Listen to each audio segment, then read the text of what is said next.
Fireworks, no doubt, everywhere you go. I'm loaded. I'm ready. Are you ready? Let's go inside. Let's do this. I knew you were up to something. Back.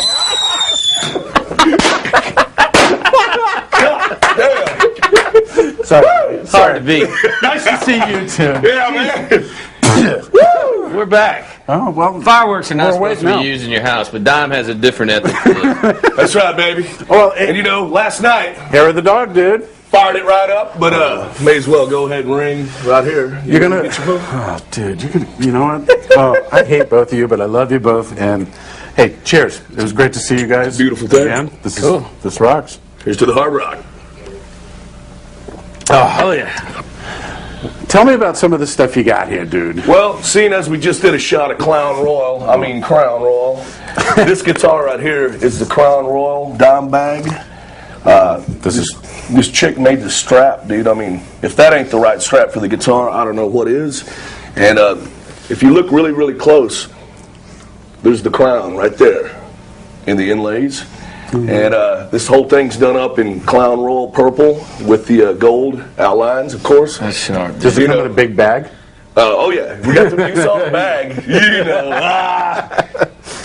Anyway, that's the Crown Royal guitar, and my brother's actually got a Crown Royal pool. His whole pool is in the shape of Crown Royal. Sick, like the Crown Royal bottle here. So, you know, we got to talk about a little bit about the last time we saw each other, and it was kind of like we didn't talk much about what was going on, but it was kind of obvious that there was some changes going on, and you guys have moved on. And by the size of that giant damage plan advertisement on the side of the bus, I mean, you know, it's this nice suburban house, and you pull up and there's this gigantic bus, you know, and it's just, you know, normal run of the day. It's like a Crown Royal pool, you know. Right. So it evolves. You guys evolve into damage plan. Enough time sitting around waiting for whatever to happen. So the two new guys, who are they? We got Pat on vocals, Pat Lockman, and we got Bob Zillow on bass. So when did you guys start with the record? You guys told me that you did it out in the back. Yeah, we did it down in the same place that we've done the last couple Pantera records. You know, after about a year of all the things, the nonsense that went on with Pantera, and me and Dime trying to communicate with the other guys and get to the bottom of it, we realized that it pretty much had run its course. You know, they didn't want to be a part of it anymore. And we couldn't continue to sit around and wait and wait and wait. We got to rock and roll, man. We want to play, you know. And with Pantera, we were 1,000% dedicated to it. We never stepped away from it, never did any side projects, nothing. It was all about that, you know, just like the guys in Kiss. It's all about Kiss, you know. And so when we started Damage Plan, we said we were going to make the same commitment to it. And we're going to have 1,000% into it. You know, we're not looking back. We're not thinking, you know, we're going to do a Pantera reunion 5-6 years down the road. We're like, that was what it was. It's done. And now we're going to build a new legacy with our new band. And that's the mindset and the goal that we got. Where'd you find the guys? Are they local? We met at a meeting. No. No, that would be my line to you. We met at a meeting. No, actually, Pat used to play guitar for Halford. And I was a big, huge fan of that Halford record. Matter of fact, we ripped it up last night on the jukebox on 20. And that's just basically, we just created a brotherhood, man. You know, we hit it off right out of the chute when I met him. Got all the same skills in common, you know, boozing and jamming, and you know how it goes anyway. So I knew Pat for a while, you know, and he was down here, and we're both kind of in the same situation, you know. He didn't know what was going down with the, you know, obviously the metal god had to return to Priest, and that was coming, so, and our thing was happening, and I was like playing him some stuff, and he's like, man, I got to be a part of this thing, and I was like, well, look, man, I got the guitar stuff pretty much covered. We really need some cat on pipes that can really sing his ass off, but fucking gut it, you know. And he was like, man, dude, I got some pipes, I've just never fronted a band yet. And I was like, well, get you a pull, you know. Sent him home on the CD, got it back 2 days later, blew us away, and here it is, man. We knew it was on. We knew it. Damage Plan, you know. And then once we completed the record and got through, you know, all the legal bullshit that you have to go through when you've been associated with a band like we were with Pantera for so long, we knew we were going to need a monster on bass, and that's where Zilla came into the picture. You know, he's the first guy that came to mind. He's played around here in Dallas in a lot of killer bands, and he's a kick-ass tattoo artist too. That was a big plus. Yeah, he did ink on all of us. So he came down, did his first audition, man, and I felt like we had, you know, Bob Zilla on the bass. It was a monster, you know, and I nicknamed him right there on the spot, and it's been a great great working relationship. Everybody's like brothers. It's just fun. Everything's fun again. It's like the old days when Yeah, it first started that's- out. You know, nobody's- that's what it's all about. Nobody's pulling teeth, you know. The label says y'all want to go do a press thing. We hopped on the bus and went and did 42 cities in 21 days, and nobody bitched one time. You know, we were out there spreading the word, one for all for one, going for it. You know, and it hadn't been that way in the Pantera camp over the last couple of years. You know, and so for us to be able to get back to that was really good for me and Dime, big time.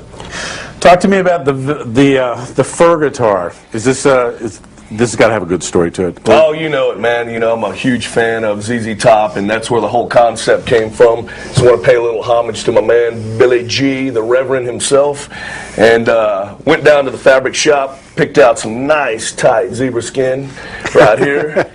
Got the hot glue gun out and went to work, you know. And actually, I did 2 of them. You get one of them. Okay. And I got the other one. All right. And, you know, we jamming on some gasoline stuff, and that's where that rig came from right there. Do you fiddle with guitars a lot? I mean, I see a guitar down there that's got a bunch of cherry bombs in it. What the hell? What the hell is that? Well, you know, I don't have the actual Ace Frehley smoking guitar, so I had to fake it. You know, and I guess I got this thing with fireworks. I don't know what's up Really? with You that. think so? I don't know. What do you think the odds are? You know, so, I mean, we were doing a cover shoot for Guitar World, me and Snake Sabo from Skid Row and Ace Frehley. And I was like, man, if Ace is smoking, mine's got to start smoking. So I threw some cherry bombs up in there and fired it off and got it rolling. I think we can light it up again here in a bit, you know? That'll work. I think we can do it one time for the hard rock. God damn! Woo! Ace Frehley, lead guitar! Shock me!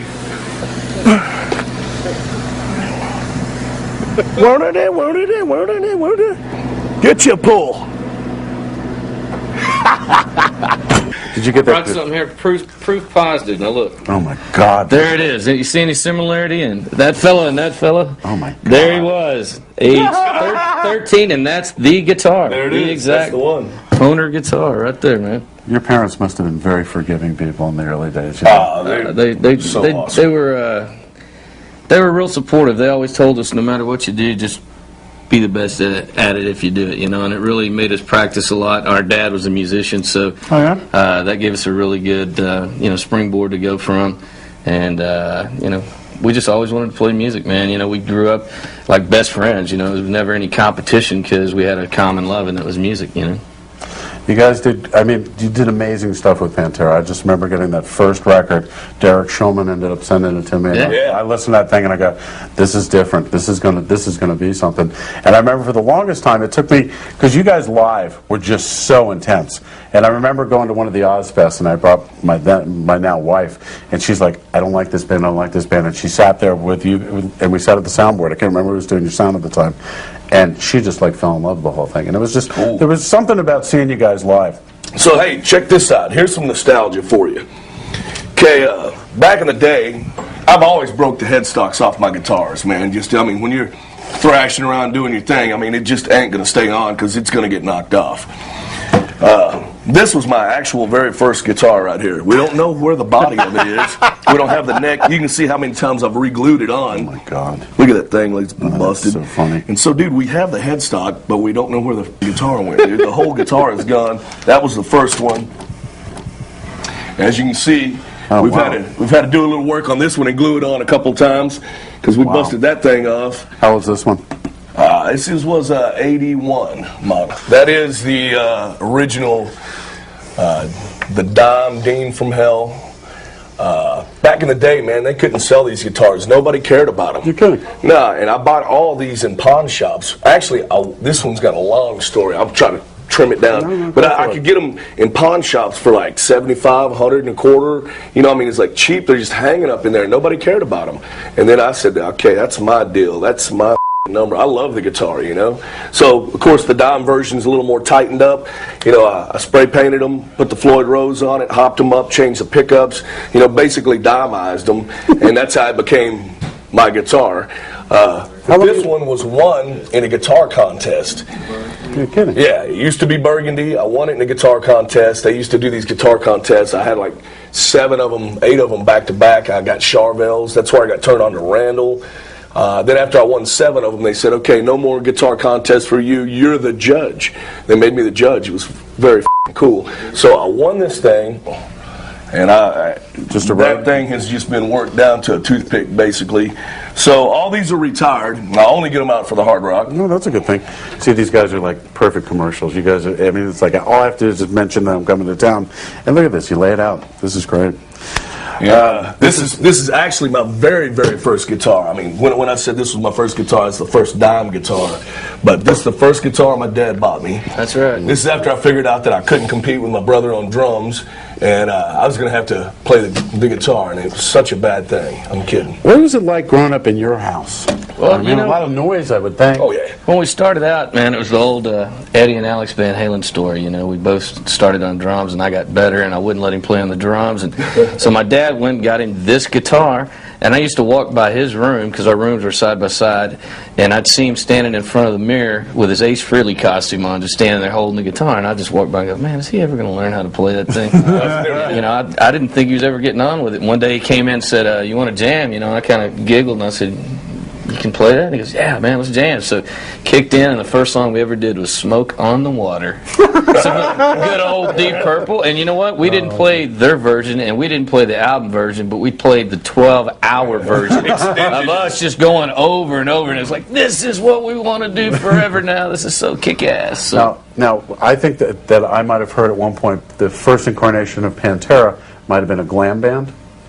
You know what? It never was a glam band. It's what was happening at the time. When we put the band together in 1983, the only bands that were out were like Motley Crue, Kiss, Judas Priest, you know, all image-conscious bands. Right. And, you know, when we were started out, we were a cover band. We played cover tunes. So, you know, we kind of mimicked our heroes, the people that we grew up listening to at the time. And then all of a sudden, you know, here comes this wave of metal, Slayer and Metallica. And, of course, we were touched by it and wanted to go in a heavier direction. And, you know, all that stuff started shedding itself from us as we grew into the kind of music that we really wanted to play, you know? I remember seeing, somebody showed me a promo photo of you guys in the early days, and that's why that just came to mind. That was what was cool back then. No, hey, listen. I mean, I wouldn't trade my gold spandex for nothing, man. It's hard having a visual right now of you in gold spandex. All right, so this is the spare dime guitar? That's right. Now, why is it a spare dime guitar? Well, I mean, if you can spare a dime. What's the deal? This is you late at night with another glue gun like the Nah, I actually didn't dress this one up, man. No? The cat that sold me the house, man, for I think my 30th birthday, you know, seeing as I'm only 29 right now. Absolutely. You know, he hooked me up with that, and I was like, man, you sit down with the damn glue gun and went to work, didn't you? And he's like, and he hooked me up. But it's rightfully needs to go to the Hard Rock, you know. I think we can find that is a Hard Rock guitar. Absolutely. Right. Go. All kinds of good stuff. It's been a great day and a half. I'm telling you, Thank man. you both. Oh, no problem. I appreciate it. All good. This is, it hurt, but it was fun. You know, got to hang out at the club. That was interesting. That was Always a good is. one. And my head's still a little from where you guys drop kicked me. What do you got there? Hey, man, got something for you. Thanks a lot for the photos you set me and Vinny up with. Very cool. And this is the very first Dimebag V. It's a camo V with strippers up in it. Wow. And it's from compliments of Washburn, Larry English, and Dimebag, and Vinnie Paul, and Damage Plan. For me? Coming to you in the Hard Rock. Oh, you guys rock. Cool. That's great. Kick ass. This is great. You have to sign it, though. We can do that. You know what? I happen to always travel with a Sharpie. I got a silver one on that, too. Very good. Oh, this will go right on the wall, guys. Kick ass. This is great. I had a good time down here, despite what I may tell you on a regular basis. Let's do it some more. Well, you guys got to come to Florida with Damage Plan. We are definitely coming. We're starting in Myrtle Beach, so I know Florida will be part of that. Yeah, we'll probably go from there down, right on down. So. Well, just give me enough notice so I can kind of clear a couple days, you know, for recovery. Speaking of recovery, I got a little shot over here. Let's do it. One more, huh? Cheers, guys. Thanks again. All right, man. Done. Thanks. Yeah. I'm out of here. All right. Booking? Have a safe one. Yep. I'm nice outta here. seeing you. All right. You've been smoking for years, man. Take it easy, bro. Thanks, guys. See you again. Keep rocking. You got to catch these. Dude, he's up there. Don, do a little dance for us. Come on, brother. They stink, man. Get your pull. Get your cam shot, man. I'm only here for a couple hours and I'm already on fire. You guys are great. That's oh, that's funny.